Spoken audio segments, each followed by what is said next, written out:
All right, let's dive into Tiny Habits by BJ Fogg. Imagine this: you want to make big changes in your life. Eat healthier, exercise more, or just be more productive. But every time you try, you end up feeling overwhelmed and frustrated. Well, what if I told you that the key to massive change doesn't start with something huge, but something tiny? That's what Tiny Habits is all about. How small, simple actions can lead to life-changing results. BJ Fogg's approach is based on one powerful truth. When habits are tiny, they're easier to stick with. He shows us that the real secret isn't about motivation or willpower. It's about designing your environment and anchoring new habits to the routines you already have. Fogg breaks down the process into what he calls the ABC method: anchor, behavior, and celebration.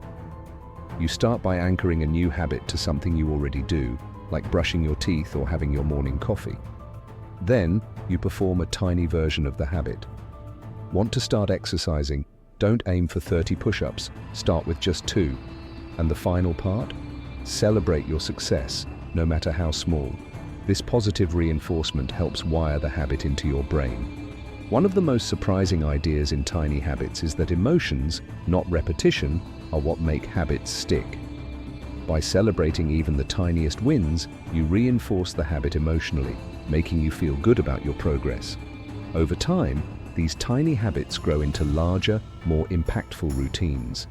And that's where the real transformation happens. Another key lesson from the book is to design for success.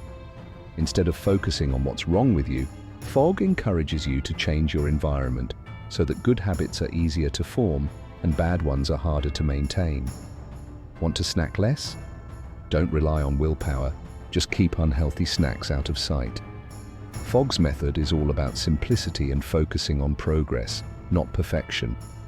By lowering the bar and making habits so small that they're impossible to fail, you set yourself up for success. It's a system that works because it's not about the size of the action, it's about consistency and celebrating the small wins. So here's the big takeaway: change doesn't have to be hard. Start small, stay consistent, and celebrate your progress. Whether it's drinking more water, being more mindful, or becoming more active, tiny habits can lead to extraordinary results over time. What's one tiny habit you'd like to start? Let me know in the comments, and don't forget to hit that subscribe button for more practical, life-changing book breakdowns.